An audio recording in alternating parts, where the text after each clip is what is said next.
नमस्ते, प्रणाम, स्वागत है आपका आपके अपने YouTube channel space study centre में। हम आशा करते हैं कि आप जहां भी कहीं होंगे स्वस्थ होंगे और मस्त होंगे। आज जो आप पढ़िएगा और आज जो आपका भाई पढ़ाएगा, माँ कसम वो पूरा दिमाग के अंदर जाएगा आपके। आज जो आपका भाई पढ़ाने वाला है उस चैप्टर का नाम है त्रिकोणमिति। पढ़ने और पढ़ाने से पहले आप हमसे एक वादा कीजिए और हम आपसे एक वादा करते हैं। वादा ये है हमारा कि हम आपको आपके ही भाषा में समझाने का प्रयास करेंगे और आपका वादा ये रहेगा कि आप इस वीडियो को शुरू से लेकर अंत तक देखिएगा, तभी आपको समझ में आएगा। अब चलते हैं त्रिकोणमिति की दुनिया में। देखिए, त्रिकोणमिति जो है वह हिपार्कुस साहब दिए हुए हैं। अब त्रिकोणमिति का आविष्कार क्यों हुआ, पहले इनका परिचय जान लेते हैं कि भाई हाँ, त्रिकोणमिति हम किसे कहते हैं, क्यों बना ये त्रिकोणमिति, इसके बारे में पहले चर्चा कर लेते हैं। त्रिकोणमिति इसलिए बना क्योंकि जब बड़ा बड़ा जब स्ट्रक्चर बनेगा, जैसे बड़ा बड़ा बिल्डिंग, बड़ा बड़ा जैसे कि आप 12th में जाइएगा तो इसमें आपको काम देगा ये त्रिकोणमिति। लेकिन अभी 10th तक ये बेसिक आपको काम देगा। चलते हैं आप त्रिकोणमिति का एकदम बेसिक से स्टार्ट करते हैं, एकदम जीरो से लेके हीरो तक के फीलिंग के साथ। त्रिकोणमिति भाई साहब, सबसे पहले त्रिकोणमिति 3 शब्दों से मिलकर बना हुआ है, जिसका मतलब होता है त्रि माने 3, कोण माने एंगल और मिति माने माप। कहने का मतलब कि 3 कोण की माप को ही हम लोग त्रिकोणमिति कहते हैं। इसका इंग्लिश में नाम होता है ट्रिगोनोमेट्री। इसको इंग्लिश में बोलते हैं, त्रिकोणमिति को इंग्लिश में बोलते हैं ट्रिगोनोमेट्री।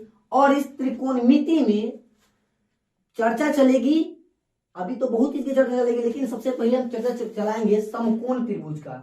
इस जो आप फिगर देख रहे हैं, ये फिगर, इस फिगर का नाम है समकोण त्रिभुज। इस फिगर का नाम मेरे भाई साहब समकोण त्रिभुज है।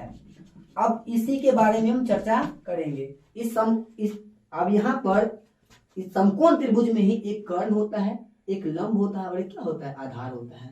हमने क्या बोला कि समकोण त्रिभुज में कर्ण होता है, लंब होता है और आधार होता है। लेकिन बच्चा तब यहाँ पे फंसता है कि कर्ण हम किसको बोलेंगे, लंब हम किसको बोलेंगे और आधार हम किसको बोलेंगे, उसी में बच्चा फंस जाता है। हम चर्चा कर रहे हैं समकोण त्रिभुज के बारे में।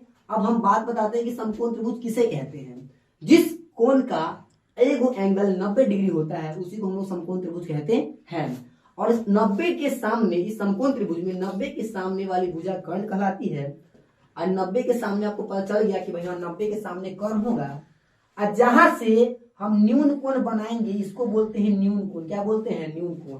और जहां से हम न्यून कोण बनाएंगे वो कहलाएगा लंब, यानी परपेंडिकुलर कहलाता है। और जो बच गया ना उसी को बोलते हैं आधार कहते हैं।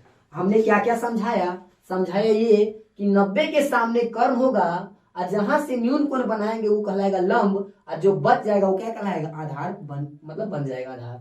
यही बात है समकोण त्रिभुज, बेसिक बात यही है। हाँ, अगर आपको ये अच्छा लगा हो समकोण त्रिभुज के बारे में जानकारी तो चैनल को सब्सक्राइब जरूर कर दे। वंदे मातरम, जय हिंद।